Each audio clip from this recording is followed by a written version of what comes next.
कहानी की शुरुआत में एक आदमी अपने बेटे को जाटुरंगाबाट जाति के लोगों के बारे में बता रहा था। उनका मकसद था हाथियों की रक्षा करना और उनका ख्याल रखना। इसके लिए उन्होंने एक खतरनाक लड़ने के तरीके का इजाद किया जिसे मुई थाई कहा जाता है। कहानी सुनकर उस आदमी के बेटे खाम को इसमें बहुत दिलचस्पी हुई और उसने भी जाटुरंगाबाट योद्धा बनने की ठान ली। उसकी पोरयाई नाम के एक हाथी से गहरी दोस्ती हो गई।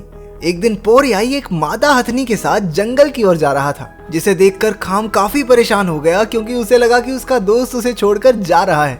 लेकिन उसके पिता ने उसे समझाया कि पोरयाई कुछ समय में अपने आप वापस लौट आएगा। कई साल बाद पोरयाई और उस मादा हथनी कप ने एक बच्चे को जन्म दिया जिसका नाम है कॉर्न। अब खाम भी एक खतरनाक जाटुरंगाबाट योद्धा बन चुका था। एक दिन जब कॉर्न पास में ही कुछ खाने का ढूंढ रहा था तो कुछ शिकारियों ने उसे चारों ओर से घेर लिया। पोरयाई और कप भागते हुए अपने बच्चे को बचाने पहुंचे। हाथियों को आता देखकर सभी शिकारी डरकर वहां से भागने लगे, लेकिन उनमें से एक ने गलती से गोली चला दी जो सीधा कप को लगी।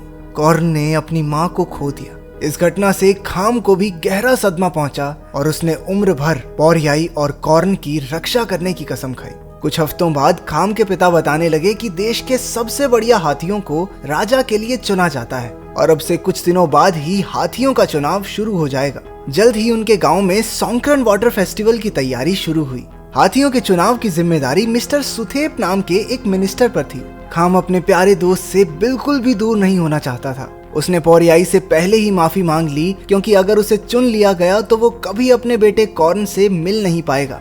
चुनाव के दिन खाम और उसके पिता पोरयाई को मिस्टर सुथेप और उसके बेटे कोई के पास ले गए। कोई ने खाम को बाहर ही रुकने को कहा और हाथी के साथ खाम के पिता को पार्क के अंदर ले गया। खाम को ये बात कुछ ठीक सी नहीं लगी, पर वो ज्यादा ना सोचते हुए कॉर्न के साथ बाजार घूमने निकल पड़ा। वहाँ उसने कॉर्न के लिए एक घंटी भी खरीदी। इसके बाद वो दोनों ब्लाइंड बॉक्सिंग के एक मैच का मजा लेने लगे। खाम मैच में इतना खो गया कि उसे कॉर्न का ख्याल ही नहीं रहा। उधर पार्क में एक आदमी ने बड़ी चालाकी से खाम के पिता से कुछ कागजों पर दस्तखत ले लिए जिन्हें वो पढ़ तक नहीं सकते थे, और फिर कहने लगा, चलो चचा घर जाओ, हाथी को यहीं छोड़ दो, हम देख लेंगे। उसे एहसास हुआ कि ये लोग उसे बेवकूफ बना रहे हैं, जिस वजह से उनके बीच हाथापाई शुरू हो गई। लेकिन मिनिस्टर के बेटे कोई ने खाम के पिता को गोली मार दी। अपने मालिक को तकलीफ में देखकर पोरयाई ने भी कोई और उसके आदमियों पर हमला बोल दिया। इसी बीच कुछ आदमियों ने अकेले घूम रहे कॉर्न को अगवा कर लिया। खाम जैसे तैसे अपने पिता के पास पहुंचा, जहां उन्होंने बेहोश होने से पहले उसे मिनिस्टर और उसके बेटे की पूरी सच्चाई बताई। उधर पोरयाई ने अपने बेटे की मदद की गुहार सुनी और किडनैपर्स का पीछा करने लगा, लेकिन उन्होंने पोरयाई को बेहोशी की गोलियां मारकर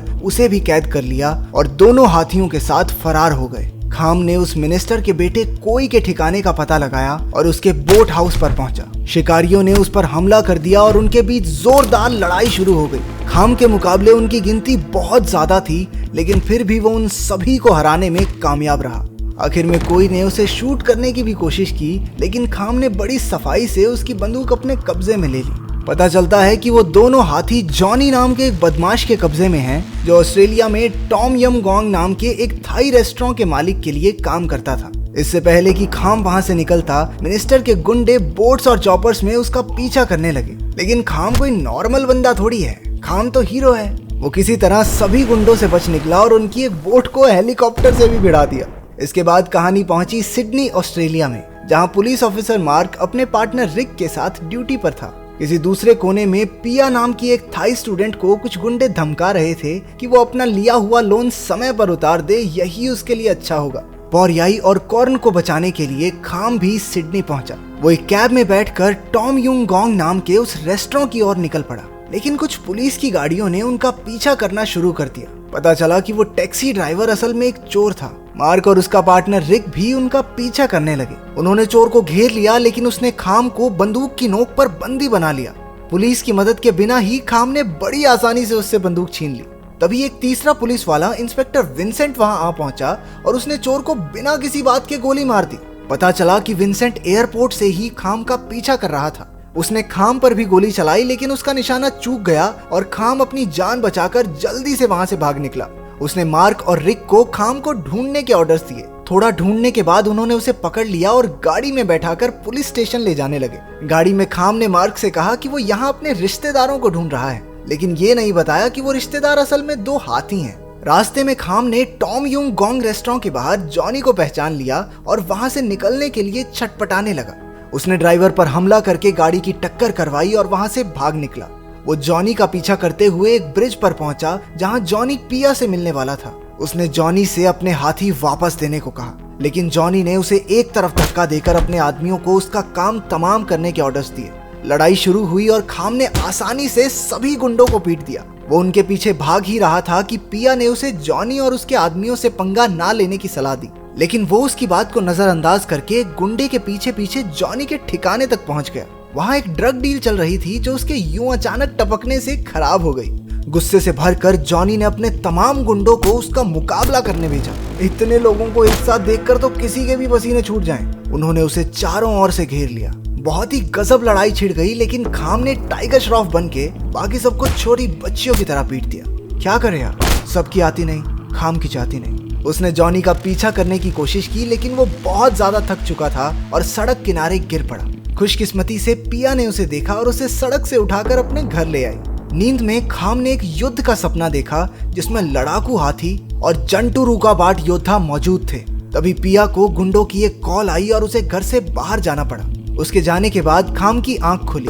उसने अपने आसपास नजर दौड़ाई और पिया की एक तस्वीर देखी जिसमें जॉनी भी था। इसी बीच पिया ने एक खबर सुनी कि सिडनी में हुई एक ड्रग डील में खाम का हाथ था और पुलिस उसे कुत्तों की तरह ढूंढ रही है। वो फटाफट अपने घर की ओर वापस मुड़ गई, लेकिन पुलिस तो पहले ही उसके यहाँ पहुंच चुकी थी। खाम को भी समय रहते पुलिस के आने का पता चल गया और वो दीवार फांदकर जल्दी से भाग निकला।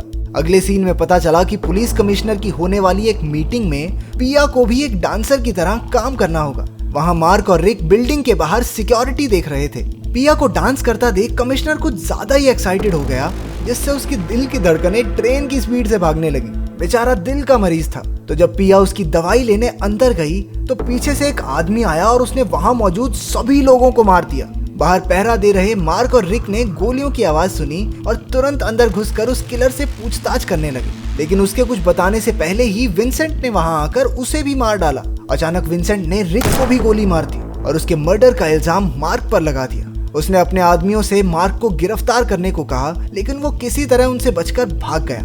ये सारी घटना कमिश्नर के कैमरे में कैद हो गई थी। जब विंसेंट और उसके आदमी मार्क का पीछा करते हुए वहां से निकले तो अंदर छुपी हुई पिया ने वो कैमरा उठाया और भाग गई।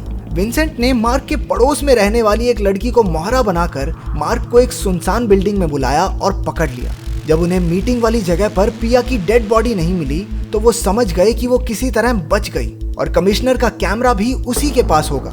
थोड़ा ढूंढने के बाद उन्होंने उसे पकड़ लिया, लेकिन इससे पहले कि वो उसे पुलिस स्टेशन ले जाते, खाम ने मौके पर पहुंचकर पिया को उन करप्ट पुलिस ऑफिसर से बचा लिया। इसके बाद पिया ने खाम को टॉम युम गोंग रेस्टोरेंट के एक वीआईपी एरिया के बारे में बताया, जहां पर उसे अपने हाथी मिल सकते हैं। वो गुंडों से लड़ता हुआ वीआईपी एरिया तक पहुंचा और फिर ऊपर के डाइनिंग हॉल में चला गया। वहां खाम ने उन्हें चुपचाप उसके हाथी उसे वापस लौटाने को कहा, लेकिन जॉनी और उसके आदमी उस पर जोर जोर से हंसने लगे। उन्होंने उसे कॉर्न की घंटी भी दिखाई जो उसने मेले से कॉर्न के लिए खरीदी थी। जब खाम ने चारों ओर नजर दौड़ाई तो उसे हर तरफ दुर्लभ जानवरों का मांस खाते हुए लोग दिखाई दिए। उसे एहसास हुआ कि हो सकता है कि जॉनी ने उसके हाथियों को मारकर अपने ग्राहकों को परोस दिया हो। वो गुस्से में लाल हो गया और जॉनी और उसके आदमियों की तरफ बढ़ा। उसने पीट पीट कर उन सबको अपनी नानी याद दिला दी। फिर वो रेस्टोरेंट के स्टोरेज एरिया में आया जहां कई रेयर जानवर काटे जाने के लिए पिंजरों में बंद थे। बोरियाई और कॉर्न को वहां ना देखकर खाम की सारी उम्मीदें मिट्टी में मिल गई।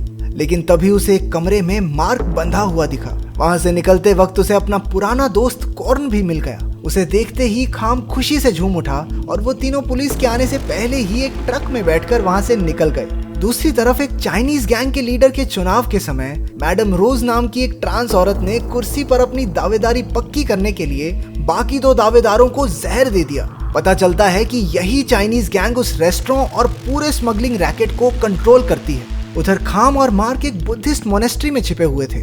जैसे ही विंसेंट और उसके आदमियों को इस बारे में पता चला, उन्होंने पूरी मोनेस्ट्री को आग लगा दी। वहां खाम का सामना 3 खतरनाक फाइटर्स से हुआ।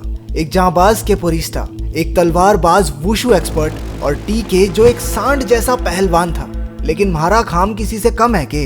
एक दमदार मुकाबले के बाद वो कैपोरिस्टा और वुशु एक्सपर्ट को हराने में तो कामयाब हो गया, लेकिन टीके उससे कहीं ज्यादा ताकतवर था। वो खाम को मारने ही वाला था कि ऐन मौके पर पुलिस वहां आ गई और मार्क ने वहां से बचकर निकलने में उसकी मदद की। इसी दौरान पिया ने पुलिस के पास जाकर सबूत के तौर पर वो वीडियो दिखाई जिससे ये साबित हो गया कि विंसेंट और उसके आदमियों ने ही पुलिस कमिश्नर और बाकी लोगों को मारा था। पोरियाई को ढूंढते हुए खाम एक हॉल में पहुंचा जहां मैडम रोज की प्रेस कॉन्फ्रेंस चल रही थी। अचानक से कॉर्न भी अंदर घुस गया जिस वजह से लोगों में भगदड़ मच गई। खाम भी उन चाइनीज गुंडों से निपटने लगा। अगले सीन में खाम कॉर्न के साथ एक बड़े से कमरे में पहुंचा जहां उसे पोरियाई का कंकाल मिला जिसे हीरे मोतियों से सजाया गया था। ये मंजर देखते ही खाम बिल्कुल टूट गया। उसे वो प्यार भरा वक्त याद आने लगा जो उसने अपने दोस्त पोरियाई के साथ बिताया था। हालांकि उसे दुख मनाने के लिए भी ज्यादा वक्त नहीं मिला क्योंकि मैडम रोज के आदमियों ने उस पर हमला बोल दिया। खाम भी बदले की आग में जल रहा था।